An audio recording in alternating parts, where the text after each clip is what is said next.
Well, Emma gonna have to get over that because Suede is here for the long haul. Okay. Period. Oh Well, yeah. he ain't gonna look. Sway to be there maybe a couple of more episodes, and he good, and Emmett go on his life, so it's all good.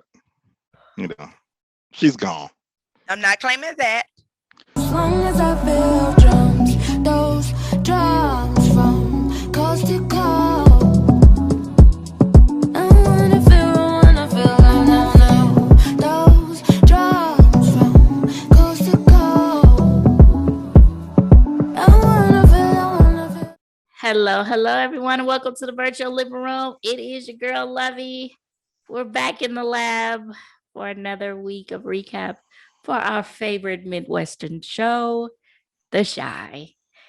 Joining me today are the usual suspects. We got Aaron, host of the Beacon of Truth podcast, and Terrence, or as I like to refer to him as Torrance. That'd be me. How y'all doing? All right, all right, all Great, right. great. Good. All right, well, let's go ahead and dive on in because we got 2 episodes to recap. So, what I did want to start with was Kevin, because between the 2 episodes, his actions were reflecting a temporary emotion, which has now caused him his education at the private school. Yeah. Where does Kevin go from here? Back to school with Papa. Yeah, I was thinking that. Yep. But is there? I mean, the was the school bad? What? Because again, I wasn't always a follower of the show, so I don't remember. But what led him to go to the private school? He he was just one of those overachieving kids. He had high scores, and they just felt like he would thrive better. They want him to be challenged. They felt like he wasn't being challenged in that particular setting. So the transition from the different schools is just more or less, more like a diversity thing, and just they just see him as a bright student, like for the future. So that's why they kind of pushed him. I think his main teacher in the class kind of pushed him towards that direction. Principal felt like he had the accolades to go on. Gotcha. Yeah, he got the referral from one of his teachers. It's school, so he got multiple teachers. I don't remember what subject, but yeah, he just felt like he had a lot more potential than what that school had to offer. And for a long time, he pushed him. He kept, I want to talk to your mom. He sent home pamphlets, paperwork, about the school and all of that. And Kevin was like, I'm not doing it. I'm not doing it. He threw it away Sure did. initially. But eventually, I'm trying to figure out what was the turning point. It was a turning point where he was like, okay, I'm going to go to that school. I forgot what it was, but yeah. Yeah. And I hate that he finally had his come to Jesus moment too late. It's like, the people, Dre and Keisha, Nina don't count. Dre and Keisha,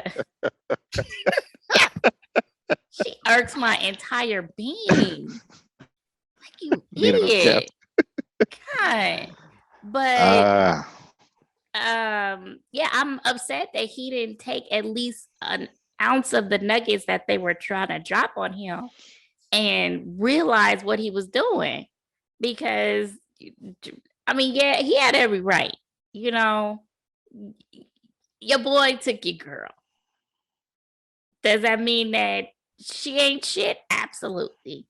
But your boy, y'all could have talked it out. Y'all could have talked that out. I mean, because Jake is still feeling some kind of way. He's still battling it internally. Like, damn, that's still my brother at the end of the day. But I'm gonna go ahead and do what feels good up over here. So.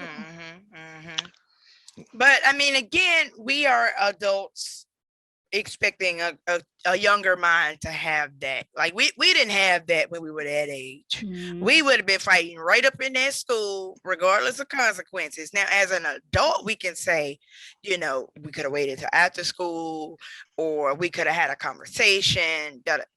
That's something that comes with age or with experience and maturity, that a 17, 16, 17-year-old just ain't gonna have right now. So, you know, and, True. you know, he already wasn't fully aware of the importance of that school, you know, and what it meant to his future. He didn't really buy into it until, like you said, till it was too late. So he didn't really understand those consequences. I was shocked about the zero tolerance stuff. Yeah, I was too. I was like, dang, he's had a good record thus far. And you mean to tell me that you're not going to even give him, No, like, put him on a probation period? but you know what? That's not new. I mean, when it comes to violence, now here's the thing, right? When you talk about tolerance, right? It's certain things that they can kind of, you know, Overlook. pull in a fire alarm. But when you talk Mhm. about violence, like, because that's the whole point, is their image or the image or imagery is about promoting a positive environment with good morale, right? So if you got kids fighting, that's the public school stuff. That's what they expect out of the public school stuff. So they're not playing around with that. That's just like, even if you go to think about your employer, right? So if you get into an altercation with a coworker at the office, they're not gonna be playing with you out the door, because they don't know. It's always I don't know how this person is going to act going forward. Like, what could potentially happen after the situation. So yeah, they don't play around with that stuff. So But I still think that that's not necessarily a reason to let somebody go immediately. I think that if this person has proven themselves true thus far, I mean, because kids are kids. They gonna Mhm. fight. You know, they don't know what the brunt of the fight was for, but until you see like a I'm not pattern. yeah, until you see a pattern, Yeah. I think that they should have at least given him a chance. Because in all honesty, well, him hitting the teacher, it was an accident. Yeah. It was an accident because And you that could was funny. clearly see that Kevin was triggered. You know, he was upset. So of course somebody, he already trying to swing. So you trying to come in and trying to, hold him. Yeah, I'm about to turn. Who gonna catch it? Who catching it next? So Yeah. and Teacher caught that bow. Mhm. oh, Lord. Caught that bow to the nose. Mr. I'm for the people. You should have been able to recognize it. Why you Exactly. can't come to my defense since you for us? You knew what to you saw it. I don't know. I feel bad for him. I feel bad. It's just like, dang, if it ain't one thing, it's another. But it's life. It is in fact life, and you can't have everything that you want. And sometimes you will get those no's. So I feel bad, but I hope that doesn't cause him to spiral even further. I don't think so. Not now. Now, prior to episode 6, I was concerned.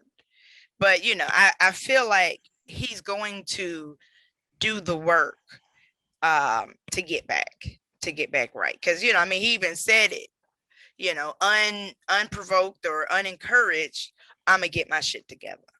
You know what I mean? Versus somebody talking to him, you know how somebody kind of talk you into it and be like, all right, you right, I'm gonna do it. I'm gonna get my no, he kind of came to that on his own, which is a big deal, especially when you're at that age.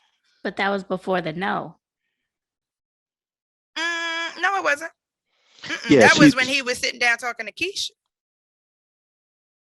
No, he was getting ready to go to the meeting. The no was at the end. I know what Aaron's talking about. She's talking about after he met with the principal, right? And they went when he went home. When him and Keisha was sitting on the couch. They were sitting on the couch, and Keisha's like, "You got suspended?" He's like, "It wasn't like," and that's when he's talking about it, right? And that's when he's like, "All right, I got something for the baby, you know, yada yada yada." And that's when he said, "You know what? I'm gonna get my stuff together." Like that's what she's talking about. So yeah, that Right. actually came after the situation. No. The dean saying no, you can't come back. That was after. Because it showed him putting his uniform together. And then it went to the shot of he and Keisha. And then that's when he and Dre went to the meeting with the dean. And the I don't dean, know. I thought that was afterwards, but mm-mm, okay. No. it was before. So that's why, because he had that look of like, now what? Yeah. Like, I didn't set up here and professor, I'm going to do better. And I just got told no. So it's just like, where does he go from here? And I hope that doesn't cause him to spiral even further. I don't honestly. I don't think it will. I mean, he's already been through enough. Where I mean, if he was gonna spiral shit, he could have spiraled with other situations, like as far as the trauma he's had. So I think, if anything, it's kind of a beautiful thing that he's getting some of his lumps out early in life because he can go on. Sometimes you meet people where they get all their bad stuff out early in life, and then they Mhm. just kind of level off and they fly high from there Mhm. on. And that could be Kevin's situation there. And that's one private school. So that doesn't mean that's the only school in Chicago that, you know, that he can go to. You know what I mean? Like, and there have been people who go to public school and they come out just fine. They go to college and, whatever, they're successful. So there you go. Okay. I get it. That was episode 5. That was the first time that I ever like actually got emotional. Like when Emmett was crying on his daddy's shoulder, I was like, "Ooh, I wasn't ready for that." Ooh. And I was proud to see, or I guess happy to see Darnell step up in that moment because he's always been a flake or has been a flake for a long time anyway. So I figured once Emmett went in there, closed the door, he was just going, all right, I'll be back, son, or something. But for him to really step into that role of fatherhood in that moment, I appreciated it. I knew it was gonna get serious when he took the Bluetooth out. I was like, "Oh, we about to get Father Knows Best." Yes. Yep. As soon as he took it out, I was like, "Wow, I'm gonna have to call you back, Curtis. Right. great." Yeah. Yeah. So Yeah. I was happy to see them have their moment, and I'm glad that they showed that side of Emmett because it's hard. That's his one and only functioning parent. That he relies on, that he needs, and to see, a child crying for their parent. A lot of people can relate to that. So I'm glad that they did show that side. Yeah. And for the Black 365 moment in that scene, also, Darnell had a pattern of being absent, but he was there when it counted. You know what I mean? In that moment. And I think that shows that just because you haven't been the best parent doesn't mean that all is lost. You still have moments to kind of recoup or recover some of that, because I'm sure going forward that makes Emmett look at Darnell differently. Mm-hmm. Even if it's for a moment. Even if it's for a moment. Because why do we didn't see him any other scenes after that? Lena? I don't think it was necessary. He did his job then. Yeah, it was just for that moment. Yeah. So I would have liked to have seen him at least check in on Jada. I'm just saying. Look, you asking for too much love. Now you already know. And like, okay, send this with you. So you should have him show up at the restaurant here, give this to your mom. He may not be able to handle it. I get it. Yeah, But he probably is.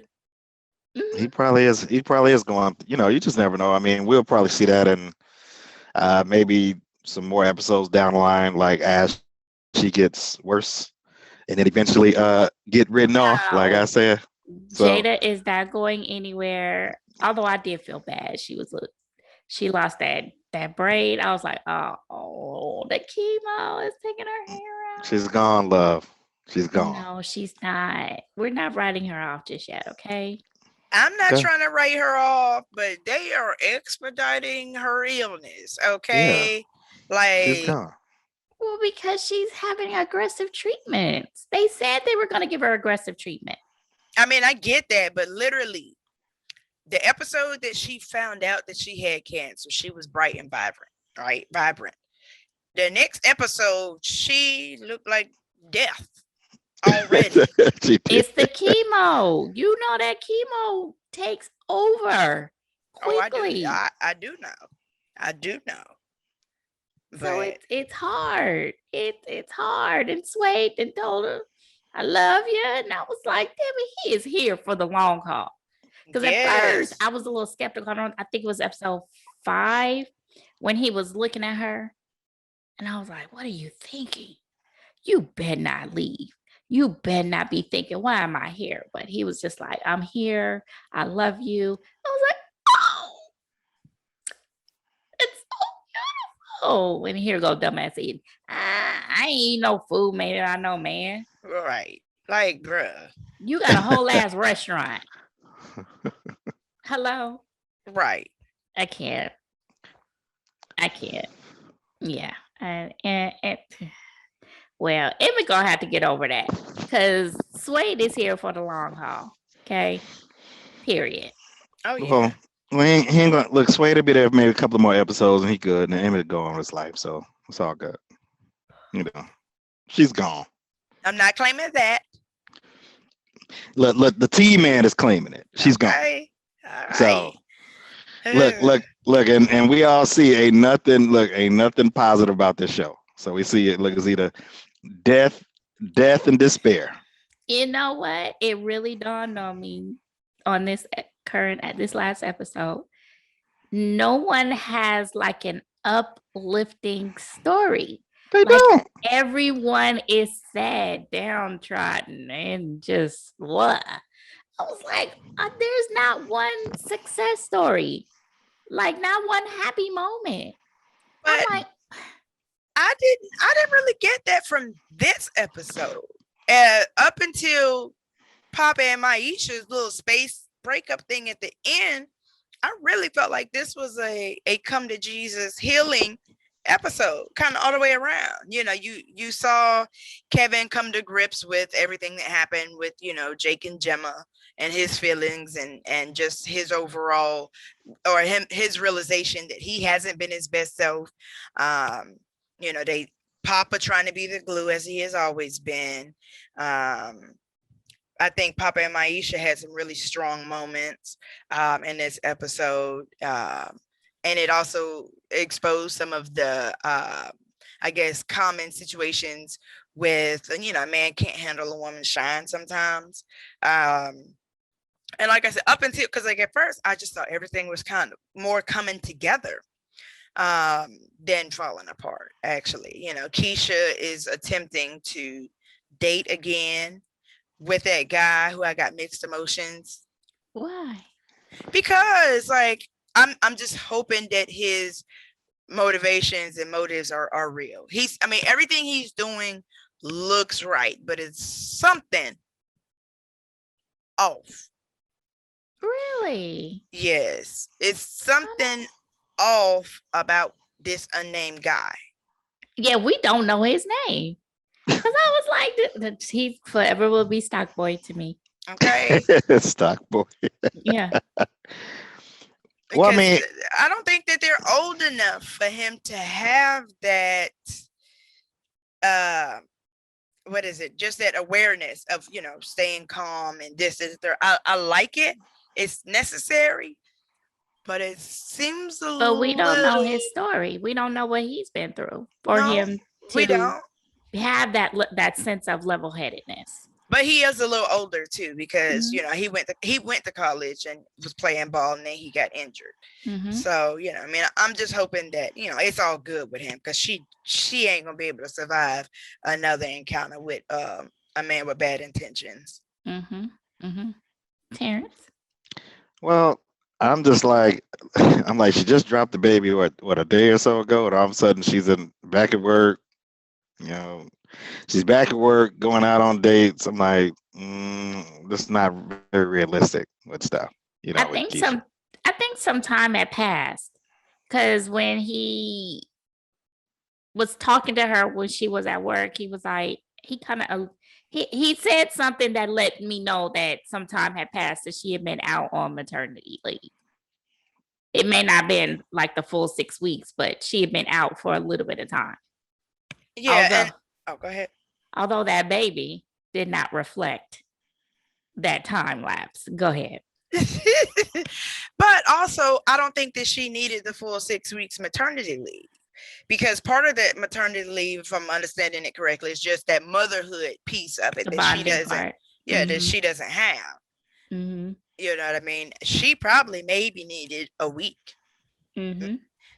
for what she does. Now if she would have been out there running track again already, I'd have been asking some questions. But just for her to be coming back to work for that little lightweight job that she does, I think she could do that.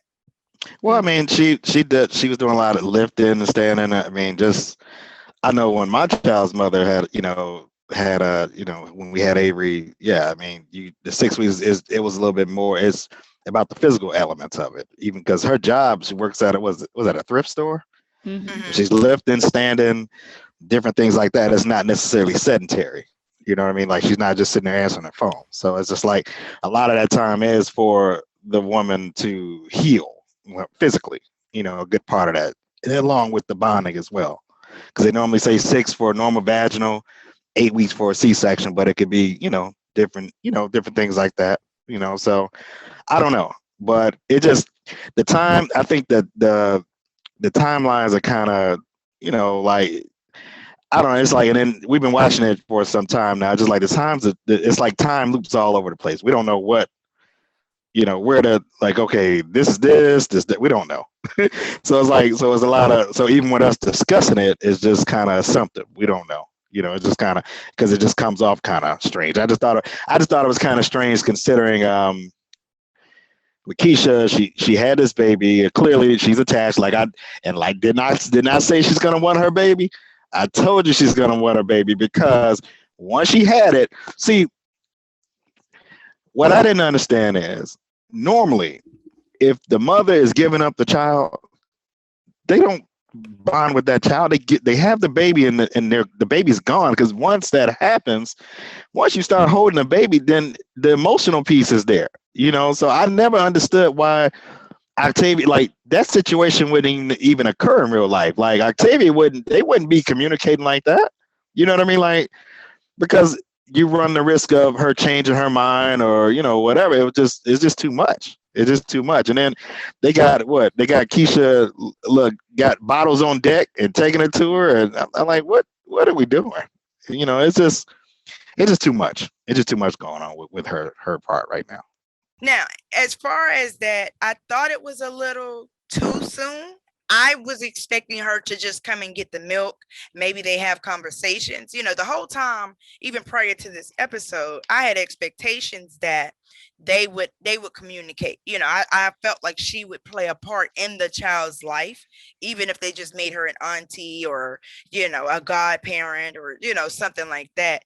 But I am with you in that I wouldn't have been like, can you hold your child that I'm about to take from you right now?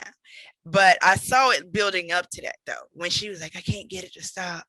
And then of course, Keisha picked up her son, which I thought it was a girl. Why did I think that? Was I wrong? Did y'all think it was a girl before? Or y'all didn't? Okay.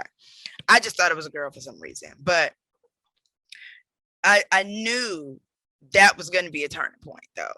And I don't know how nobody else thought that. How, like, because I figured that Keisha would have not held that child to, prevent that from happening. And I figured even though Octavia and Keisha have a good relationship, it's not the good thing to do right now. So here's my question. How did they even come to know each other? Because typically when it comes to it's not surrogacy, but was it adoption? We don't know. We don't know. There's typically a mediator. There's someone else to handle all of the technical stuff so that Octavia would have been protected. No, you sign these papers. This is what you said you're going to do, and you're going to stick. This is a binding contract. But it sounds like, hey, I put an ad in the paper. You responded, okay, and so now we handling things on our own. So now Octavia is about to have a fight on her hands because Keisha still has legal right, from what I'm understanding. Because you're absolutely right. There's normally like some sort of caseworker involved in this. And we have not seen one because it was just Keisha and her mom going on these interviews. We're, like you said, we're not seeing the source of the potential parents, and that's a good question. Mm-hmm. Lena. Right. Like, I think we don't know about these processes. We can Right. run that past us real quick. Right. So I was just a little confused, but yeah, the minute that she was just like, you want to hold him? I was like, oh, it's a wrap. It's a wrap. Because she was looking overwhelmed with her even being there so that she could pick up the milk. But yeah, Tab. But I don't think it's going to be as heartbreaking because I if you looked at Octavia's face in that moment, I think she started to realize a little bit that she can't do it on her own. Yeah. Good So point. I'm thinking that it may be, I don't know. We know at the end that Keisha said she wants her baby back, but we know what kind of mother Nina is. So perhaps going forward, Octavia and Keisha will kind of co-parent this child. Nina or Dre? I think that Octavia and Keisha will co-parent. Oh, okay. You did say that. I'm sorry. I'm still stuck on freaking Nina. But that's what I'm saying. Like, because, okay, Nina, I guess we'll go there next. But my point is, she ain't going to be the one to help raise that child. Oh, not at all. Hell, she was still till when she was almost pushing out the head. Do we want to go to the hospital? Girl. Oh, she irks my entire being. And what? Okay, here's my thing. Okay. Why do we always see Nina's sex scenes? We'll see. Who was the last people that we saw? Tiffany and Dante. But it was half-ass. But we gotta say, I don't want to see Brat in the middle of the legs. I don't. I know what happens, but I don't want to see her. Like, I don't want to. I listen to your music, but at the end of the day, I can see you in the middle of Judy.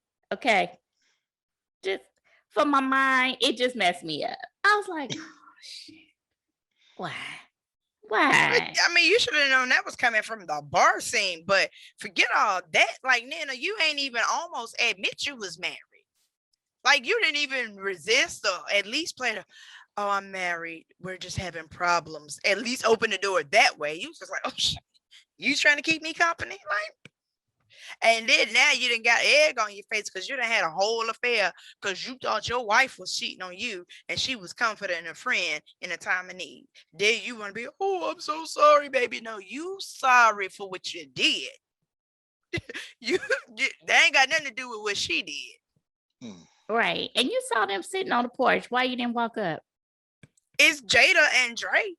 And then what they gonna be doing? If they running around together, they sure ain't doing it on the porch. Right. Or on the stoop. You Right. know what I mean? Like, come on. Nah, because Dre at work. She got to work. She's going to be working late. Okay, so we finally saw a little bit of what Tommy does. Tommy got a job, y'all. Well, I don't know, because that was volunteer. She was volunteering. And she was unprofessional as hell. She was. What is this? Pull your mic up a little bit, boo. Yeah, I'm saying she was unprofessional. So was she unprofessional, or was she not professional, or was she not helping the situation enough? She wasn't helping the situation enough. Not at all. Because she didn't, okay, first of all, she didn't set the tone. Like, okay, we're here to resolve the issue with blah, blah, blah. We're going to give each person a turn to speak. She just put a question out and like just go after it. You know what I'm saying? Like you throw a piece of meat in the middle of some wild hounds. Like what you expect? Of course they gonna fight. You know. Now also it could have been strategic. Like let y'all fight so I can see what the real issues are. So I hear, what this is on a daily basis, because that's what everybody was saying. He's tired of arguing. She tired of him making her argue. And then you got the child there, which that lady, the not the mama, said some real hurtful things. I don't blame that baby for getting up talking about I'm not her mama. Oh, baby, you been here acting like you her mama all this time. You knew what it was when you signed up, and how dare you? That ain't no adult. She's still a child. Why would you do that? Like, okay, you the problem, ma'am. Yeah, but she pretty much know. The daughter. She know. But yeah, it was funny. I was like, oh, so you just really gonna throw this little volunteer work that Dre's doing and to have us believing that she's a counselor? Okay. Clearly, I see she's what not. you're doing. I see what you're doing, Lena. Dre. Yeah. Okay, so can we talk about Brandon's mama shooting Duda? Yeah, and like, why didn't she kill him? That's you're gonna go through all of that. Kill the man. Is that who it was? You didn't know who oh, that's why you overlooked that. You didn't know who that was, girl. That was Brandon's mama. Mhm. Yeah. And that's why he confessed to Rosalind that he did have Brandon killed, because that was always a question. We kind of assumed, it was always implied, but it was never confirmed by anybody, not even Duda. But now we know, yes, he did have Brandon killed, and Brandon's mama came back. Now, what's she gonna do going forward? Because he's still alive. Yeah, because when I saw the shot, I was like, he got shot in the stomach. He gonna survive. Hey, I knew he wasn't gonna die. Yeah, but how the hell did he heal up so quick? Like, he ain't healed. I'm saying he was already look, it seemed like, and that's what we talk about with the time problems. It seemed like it was a day or so. Next he's talking and trying to get out of the hospital. So well, he's gonna try and get out of the hospital anyway, because Rosalind over there raining. Like, really, I think she probably had a power of attorney already executed. Like, this nigga might die. I'm gonna go ahead and take over. I got this from here. Ooh, child. Can I just say that I'm so glad that we did not hear her discovering him being shot? I was like, oh, thank God the silence is on, because Like, yeah, thank you. I'm with she you. acted better though. Y'all don't think she acted better? This was her strongest episode. She had more lines. Episode ever. Yeah. So are you guys a Rosalind fan now? No. Oh, okay. All right, just checking. No. Just checking. Far from it. Far from it. But yeah, now he feeling like, I don't know who I could trust. And you called Trig and Imani. Well, Trig, you called Trig. But it's one and the same. You gotta know. Right. Now that's one person that's really useless is Imani. They can get rid of her completely. She does nothing for the show. She is an advocate. Right. I'm trying to get the girls out the trap house. She is. Now, one thing I will say, Lena, you are bringing in the LGBTQ plus A, B, C, D, F, and all the mother letters and syllables and stuff. Because the reporter that was interviewing Maisha is a trans rapper. Oh. She's not good, but yeah. But because she was on Love and Hip Hop, and even her acting skills were subpar. But hey, I give it to you that you're allowing actors and actresses to come in. So I appreciate that aspect of it. So Oh, I didn't know that. That was news. Yeah, I didn't know that either. Yeah, because I was like, is that? I can't remember her name, but what's up, y'all? It's your girl, Cindy Star, the transgender diva. Yeah, I was like, that sure is her. All right. Bringing in all the kids. Yes. So can we talk about Maisha though? Stunting on them like that photo shoot or whatever. I was loving it. Yeah, it was cute. It was cute. I Mhm. was loving it. But is she getting bigger? It Mhm. does look like it. It does. Because She when has. they were sitting in was it the booth, or, it's all dark. I don't know where the hell they be at. But they showed the side angle. I was like, Yeah, it's funny that you say that because when they were sitting on the bed, I was like, boy, they didn't sit on that bed. I don't know how many times that bed. Ooh, he got some springs. Because Papa looked like he's gotten bigger too. He has. Mm-hmm. That's Yeah. that's all that eating at Smokies. yeah, that's that love. They always say you get bigger when you're happy. Who's happy though? Well, they were happy. They're not happy now. And Yeah. okay, we cannot have Papa and Maisha break up. He did that. That's his fault. Because I had a problem with her setting up the studio for them to all talk. I was like, why is she doing everything? You didn't peep that? She I set just up the thought it was mics. supportive. Yeah, She- I didn't. Yeah, I took it as being supportive too as well. Nah, and then you could have sat there. I mean, I know that you were handling the situation, trying to get everybody on one accord to be able to sit down, but you could have set up a mic and headphones and two. Like I had a problem. I mean, I could just be in my alone on this, but I had a problem with that. I didn't like that. Well, obviously I didn't have a problem with it. I was happy to see her speak up for herself though. Like it wasn't a problem when I was in your shadows, you know. Mhm. And I like I said, I just hope that Papa can make it right with her because he does owe her. You know what I mean? She has stuck through him. I mean, stuck by him through his escapades as far as him, his ventures anyway with the podcast and this and the third. And he was messy as hell. Oh, you can find him on Papa's pulpit. Like, let her have her shine. Don't do that. Yeah, but I'm surprised that she didn't speak up for herself. Like yes, you can find me on Papa's pulpit, but you can also find me on my IG. You know? I think that's just the way that relationships work, like especially when a man is wrong in public. You kind of just let that moment go, but you address it behind closed doors. I get that. Totally understand that. I don't think they're that advanced, but I do. I do.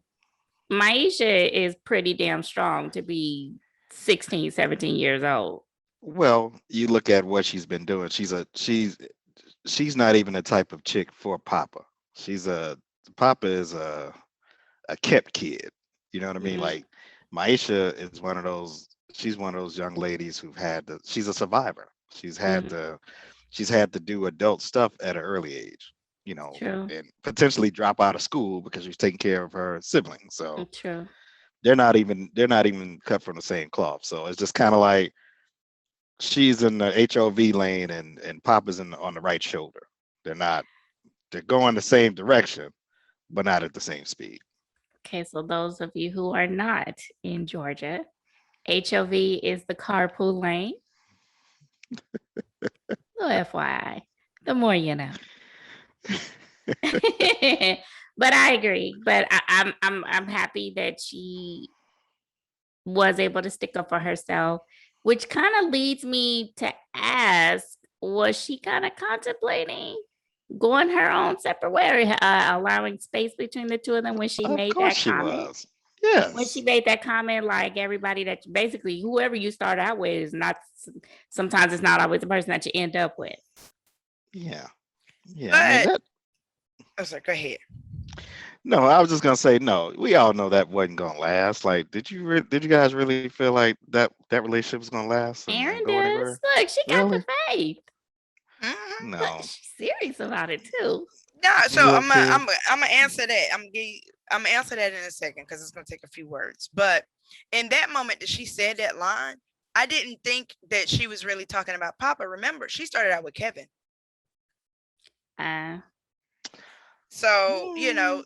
I just didn't take it that way. You know what I mean? In that moment. Now, after everything unfolded, I was like, I wonder, did she? Now, as far as me believing in Papa and Maisha, just the way that they started, the things that they've been through as a couple, you know what I'm saying? They've had to overcome different things within a relationship. It's not really been a lot of hard times. It's just been learning moments. And I felt like they learned a lot together. And they were always, let me make sure that's right, always supportive of each other up until now. Now, again, Maisha is just now coming into her own as far as, what was it? That because I know she was featured. So she was being featured in a magazine. Mhm. And then obviously for her rapping, which is phenomenal. She's dope as hell for the one bar that I heard. But it is the first time that she's kind of had her own thing. For the most part, she has always supported Papa and kind of encouraged and helped him mold, and even encouraged him when he was discouraged, and taught Papa a little bit about life, and just rolling with the punches, because that's her strong suit. That she comes from the struggle. Papa has only ever seen the struggle. He hasn't actually been through a lot. He's been around people that have been through a lot. Mhm. Mhm. Facts. I True agree. indeed. So Mhm. long story short, yes, I do believe in them, even though they're young.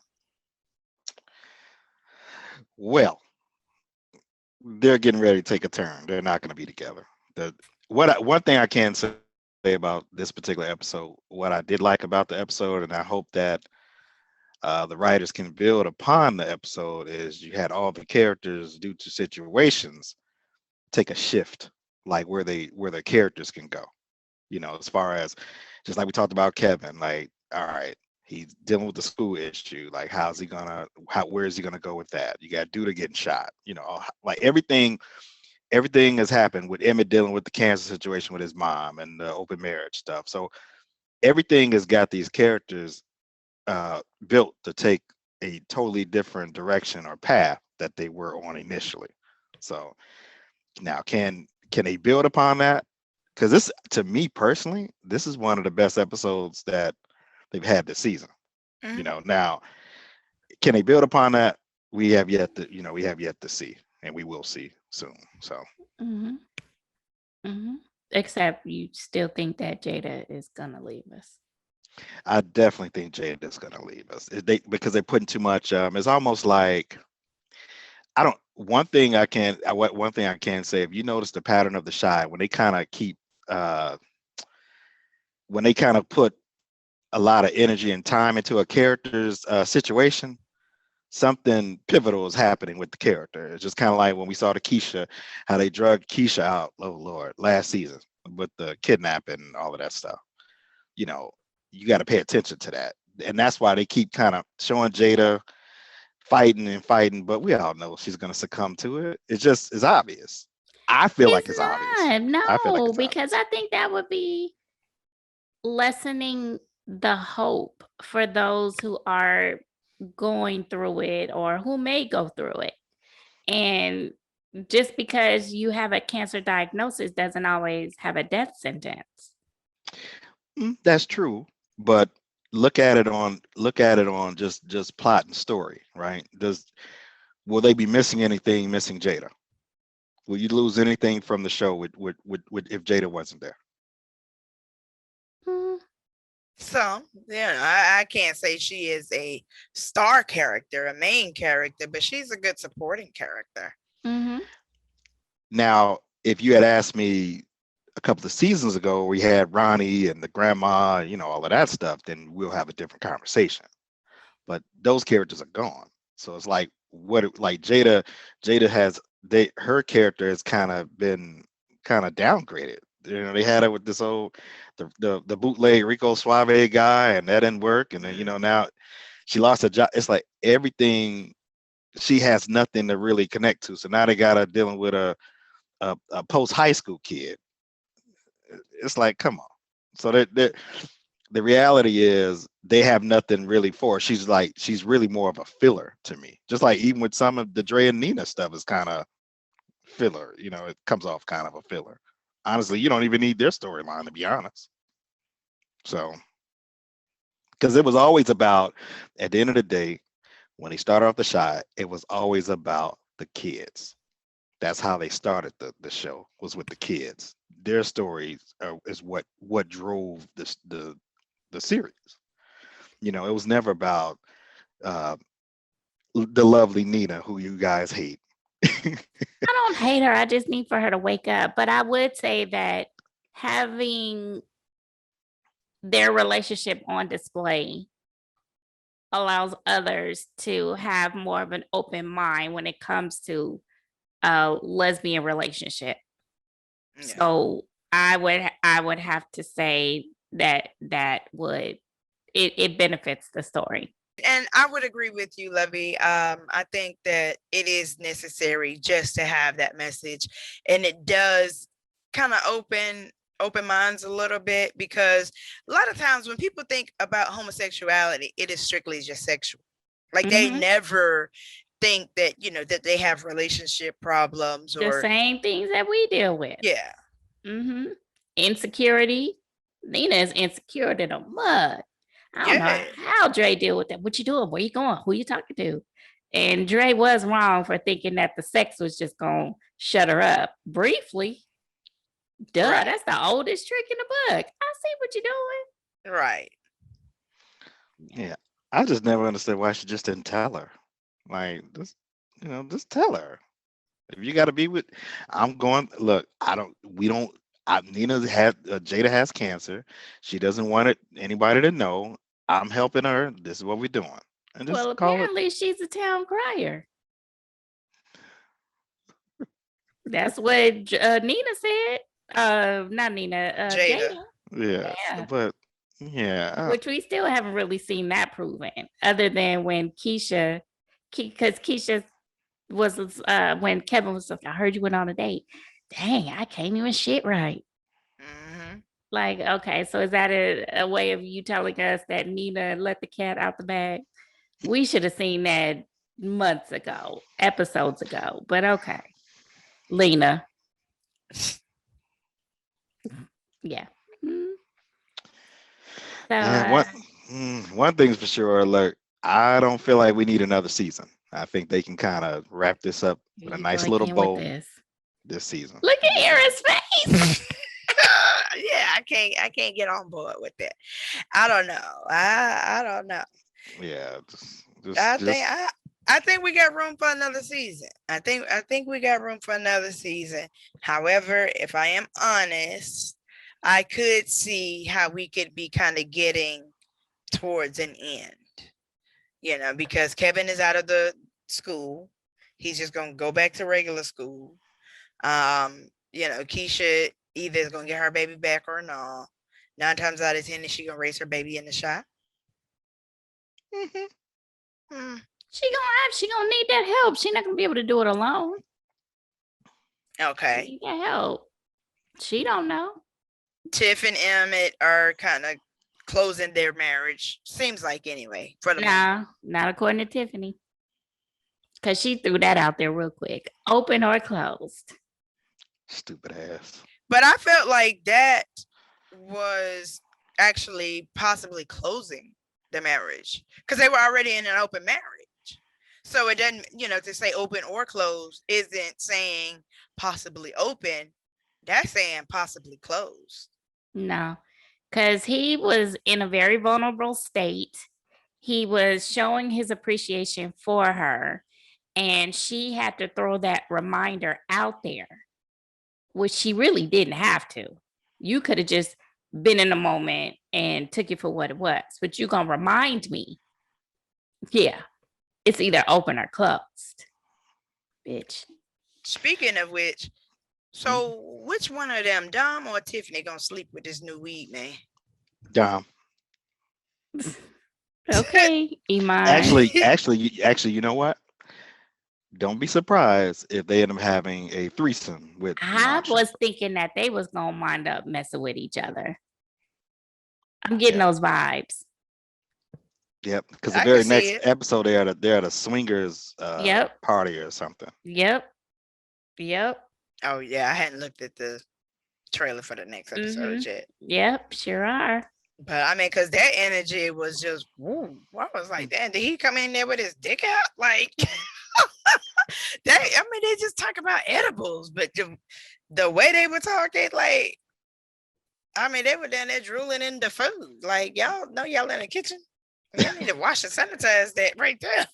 And what's so bad about that situation though? In reality life, like real life, Iman Shumpert used to be a teammate. Him and Mello played on the Knicks together.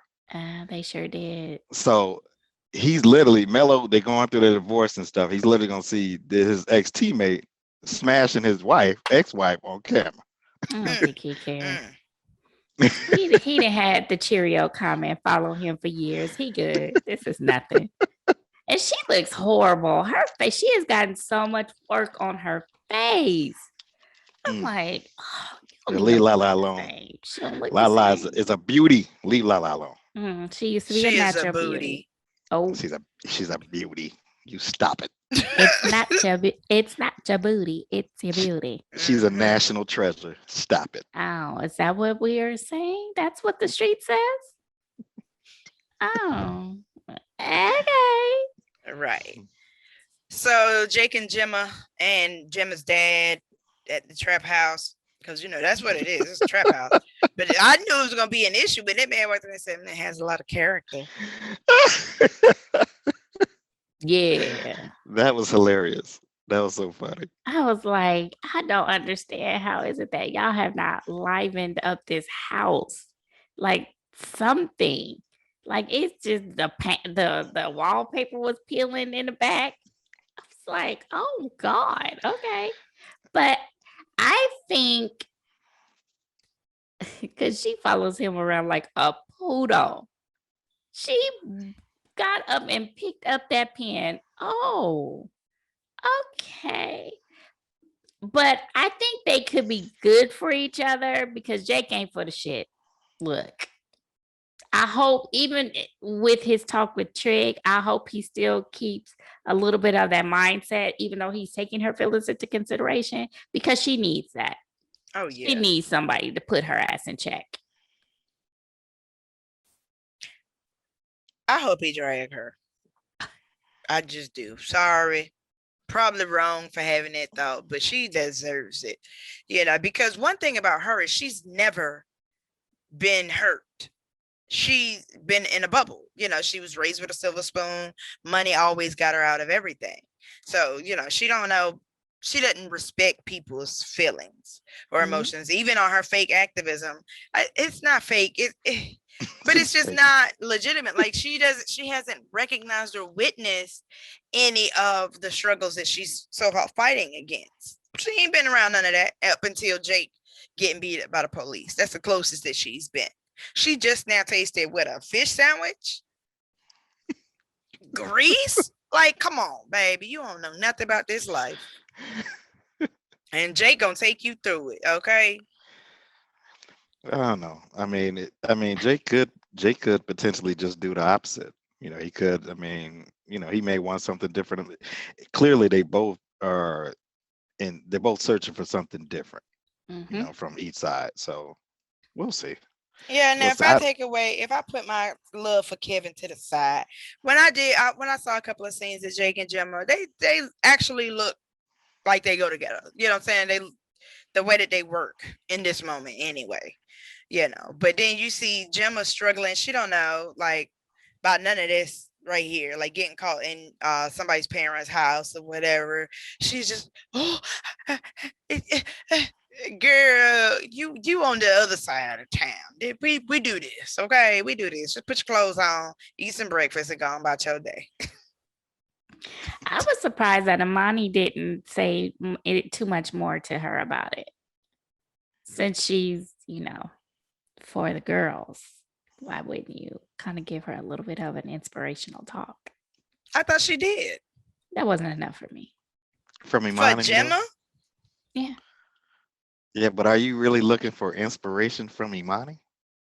I mean, yeah, she could tell her, hey, Yeah, Dahlia, you you could gotta be. put your clothes on, you don't want him to try to disrespect you in the No, bed, you not know. like that. She could have been raw, just like her normal self. Look, you can't let every nigga run up.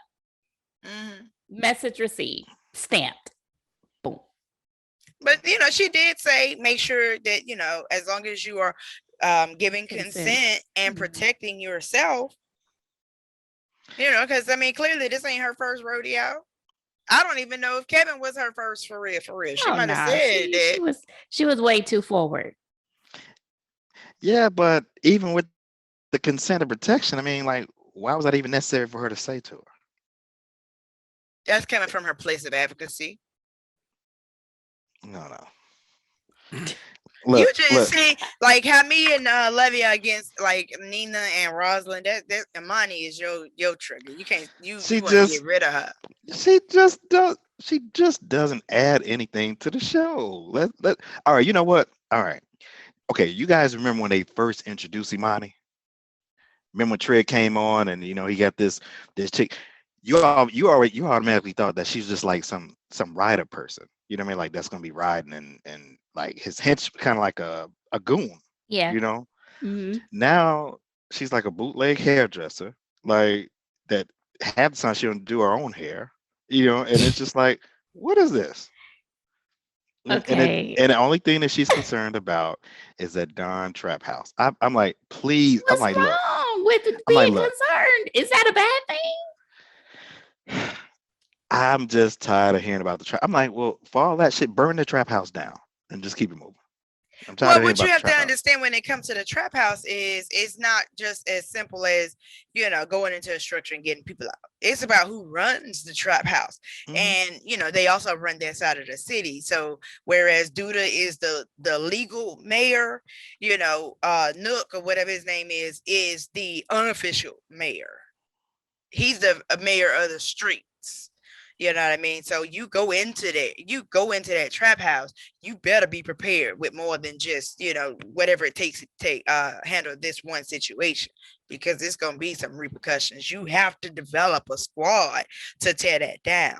And I just appreciate her like sticking to it, because one, if you have a passion, pursue it.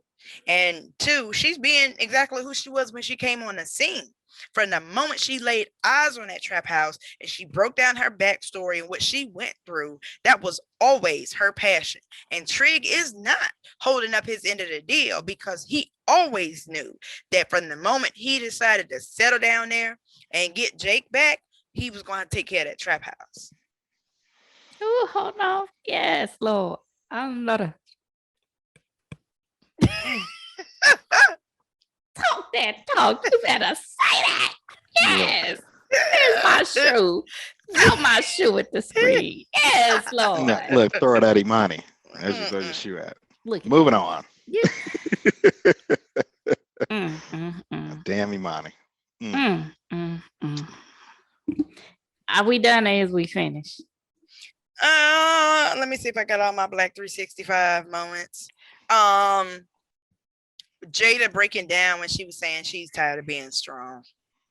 I felt like, not only is that true for cancer patients, but it's true for Black women. That is one of the biggest struggles. Excuse me. That's one of the biggest struggles that Black women go through, is having to put on a brave face, just keep pressing forward for the sake of everyone else. And once you start to admit that you're tired, or you need a break, or you're overwhelmed, now forget how much strength you've displayed and all of that. It kind of is like, well, they're just used to us just being the strength and backbone for everybody else, that we're just not allowed to have that moment of so-called weakness, which is not really a weakness. It's just a fact. It's part of life. Like, nobody is a robot. No human being is a robot, but Black women are expected to take on everybody else's struggle, weakness, burden, lift them up, encourage them, push them, do for them whatever. And then we very rarely get that moment to just set those bags down. Then we get called bag ladies because we're carrying baggage around, but it's from all of y'all. Ding. Mm. Mm. Well, I could say some Yes, things. Lord. I could say some things about that, but I'll digress. Right. So I'll, Talk your spit. Talk your spit. You got the no, I mic. mean, I'm gonna tell you this. Like, yeah, like at that particular scene, yeah, I felt her just as a black man. I mean, just a man. Period. Like, it's synonymous to anyone that's dealing with who's always looking out for anyone other than themselves. So I know that personally because I experienced it myself. I'm that person. So I know what that's like when you're always there, like you're the pillar, you're the one, you're the responsible one, you're the stable one, everyone can depend on you when you're that dependable person all the time. So and yeah, so she's going through some things and she wants to be the one that's being taken care of, not necessarily taking care of everybody else. I get it.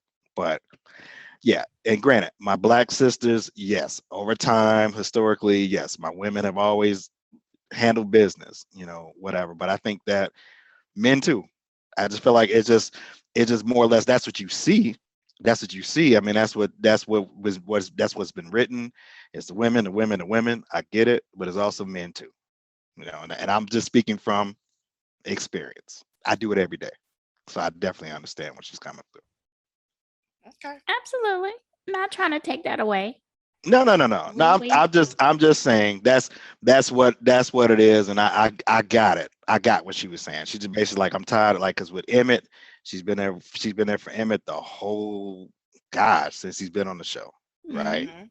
And even when it was at the detriment of herself, and sometimes because at one point when she was messing with the Rico Suave guy, he wanted Emmett out. Remember? Mhm. Mhm. And that's what it was. It's just so she's always been struggling. That's why I'm like, her struggle is definitely getting ready to come to an end. Like, and Well, then we you can ain't gonna say, keep saying that in front of me like that, like it's nothing, okay? What you not gonna do? She is yeah, here now, okay? Let's focus on the now, okay? okay, all right, fair enough, fair enough. What are your predictions, sir? Well, hmm, you know what? At, it's like I wanna say, I think, I really don't know. I really don't know. Okay, I'm so be I'm honest. not the only one. No, you're not. I really don't know because it's kind of like the show has it's so much despair going on. You don't know what the hell is getting ready to happen. Like, your Mhm. guess is as good as mine. So I think the I guess if we talk about characters, right? I think Papa Maisha, they're gonna go their separate paths. They're gonna do their own thing. Um, Jake and Gemma, Jake and Gemma is gonna be the ones they probably gonna stay together for a little while. They'll probably be together for a little while. Trig and Imani, I don't know about that. I think at some point Trig may be like, you know what, this ain't it. You just never know. You know what I'm saying with that. Duda, I don't know what to say about Duda because it's kind of like I'm starting to see some vulnerability with Duda. So it's hard. So I don't know. I don't know. What do you think, Aaron? I'm kind of with you. I was like, this was the first time in all 6 episodes that I didn't think it was predictable. Because like everything that everything up until I think this was the first kind of surprising episode. There were a lot of surprises in this one. And now they opened it up. Like you said, the characters are shifting. So really don't know what's gonna happen. You know what I mean? So if we talk about characters, like I said, I think that Keisha and Octavia are gonna work together to partner to mother this child or to raise this child. Because again, Octavia's a single parent because she got divorced or is getting divorced, or whatever, because her husband ain't really there. She just wanted a child, but clearly she's not equipped to do the mothering. Keisha has the mothering piece of it, but not everything else that it takes, like the funding and the education and things like that for a child. So that's why I think that they'll work together and raise the child. I think that Papa and Maisha will take a break, but given the nature of who they are and just how their relationship has been, I think that they will come back. Maisha was a little too cool with I think that's a great idea. Just the way, like, it didn't seem 100% genuine. Well, I won't say genuine, but she got a different trick up her sleeve. You know what I mean? Because she said something like that before, or not about them breaking up, but just her nature. And then she'll come back with like a nice bow or a surprise, or something to bring it back. And that's what they have done. They always, especially Papa, but definitely Papa and Maisha, they are the glue for the different scenarios. You know what I mean? You saw Papa talking to Keisha. I'm still trying to see who Maisha is going to reach out to. You know what I mean? So they still have use. They still, and I think that they are definitely better together. I'm kind of with y'all with Dom and Tiffany messing with the new weed man, Hannibal's cousin. I haven't figured out what's going to become of Brandon's mother. Because Duda did not die and knows that she shot him. So we don't know. I don't know how that, but something has to happen there. Both of them can't be walking the streets. Okay. Duda may have to go back to the streets because you relying on Trig and Imani, and you're pulling away from Marcus, who's Gemma's dad, and Roslyn, because Marcus is gonna be on board with Roslyn because he's just gonna follow whoever's gonna get him what he wants, which is the Olympics. I do not think that Jada will die. I do not think that Jada will die. And Jake and Gemma, I think that they are going to stay together for a while. I think we will see them. I think that Kevin is actually going to come to grips. He may not fool with Gemma, but he'll get over them being together. And I think that Jake and Kevin, and obviously Papa too, will kind of reconcile at some point because they always have. I don't think that this was a true deal breaker because, one thing that a man will realize, and then you have to realize how it happened. Gemma pursued that.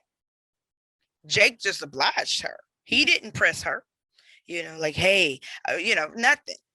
And even in the start of their relationship, he said, when you gonna tell Kev you want to be with me? He is not here for the shits. I ain't You doing your see? dirty work. Yeah, he was like, you know what I'm saying? You came to me. You want this. Literally. So, right. Straight Well, up now, phase tell me. days. Mm-hmm. He's so stupid. And let me see, anybody else? Okay, what about Nina? And is Nina gonna be a hoe, or but what's gonna happen? It's gonna eat her up, and her dumb ass. It's gonna eat her up. Brat she gonna be in the streets. They gonna cross paths, and she probably gonna play stupid like always. I don't know what Right. what I don't know. And the Brat, I think she's gonna show up with her true Brat attitude, you know what I'm saying? What we've known her to be. Like, hey, you gonna walk past me, you know what I'm saying? And then she gonna do like niggas do when they putting their business out there, like, oh, you got a picture of this on your nightstand, and I remember that you got a tattoo, you got a mole on your inner thigh, you know what I mean? Like receipts, baby. But let me ask y'all a question though, real quick though. Why can she not dress? Why does everything got to be back in 1992? Why does she have to wear I'm like, she got to wear the bandana. I'm like, she might as well break out the FUBU jeans. I'm like, sister. Cross colors. I'm like, come on, man. Who she is? I'm just like, But she's still dressing from 20 years ago, though, love. How is she supposed to be dressing? I mean, bare minimum is so obviously she's like the stud, so she could bare minimum dress like Dre. But Dre's not even a real stud. Okay, well, she's the masculine one. She's the one that dresses like a guy. That's what I'm saying. I'm not saying, oh, she got to put on dress and heels or be somebody she's not. Just update your wardrobe. Just Like something. what? To what? Look, I'm tired of seeing her on Dish Nation and the same look, the braids. I'm like, Shantae Harris, That's who she is, get a though. stylist. From the something different. 60604, whatever. 60644. Yeah, Sister, that I know it's get a stylist. She's done it before. You know what I'm but saying? that's She's who a very she beautiful woman. is. She is. I'm like, Brad, do something else. You know, but that's it. I'm sorry. Go No, on. you good. You good. I appreciate the fact that one Brat taps into her femininity with the makeup. You know, she give you face all day, every day. On Dish Nation, oh baby, that's together. And she said it the other day on Wendy Williams, which y'all haven't watched the interview. Go watch it because it's hilarious. Because Wendy just knew that. Yeah, you try to hit on me, you try to get at me. No, I didn't. She was like, well, if I were gay, would you like me? No. Like she was straight up. No, everything was She really no. asked her that? Yeah, go look at the interview. Y'all go look at the interview. Well, 'cause it's a mess. Wendy's been a walking fountain since Gary Owens. She's trying to get at Gary But she's Owens. starting out here goodness. real hard. But for Brad, because she mentioned that she does her own makeup and she pretty much always has. But I appreciate the fact that, you know, she isn't your typical lesbian. You know, she's half and half lipstick, half stud. And I could appreciate that. But I mean, I just look at Brad. She's been looking the same since the day that she set foot in the industry. I'm trying to understand what is she supposed to look like. Like I don't know. I'm just looking for something. She even looked like that at the little verses last night. Watching the Bow Wow little thing. Exactly the I same. ain't watched it. I can't. You didn't watch I the wasted verses? energy, You but didn't, you didn't miss Yeah, but anything. same stuff. But I don't know. We'll see where this train wreck goes. That's That's what that's it all is. I It's got. a train wreck. That's all I Yeah. got. Yeah. Yeah. We'll have more to say about Nina next week. You just wait. Leave Nita alone. This is sweet Nita. Leave Jada alone. No, I love Jada, but I okay, just leave Imani alone. I don't care do nothing with Imani. I mean, what she gonna do? Nothing but just go to the trap house. That's all she wants to Oh do. my God. And on that note, you know okay, what? We're please done. wrap us up. We're done. Wrap us up. We're done. Mute yourself. I cannot. Do you think that Jada is going to make it through the season to another season? Will she live to see another season? That is the question at hand. I cannot. Thank you so much for joining us for yet another week. We appreciate your viewership. Definitely subscribe, definitely share, definitely comment, like, let others know that we are here so that they could join the conversation. To my to Terrence. Thank you, Aaron, so much for joining me for another week. Terrence, go on timeout, but thank you for joining us today. Right. Bye. Bye.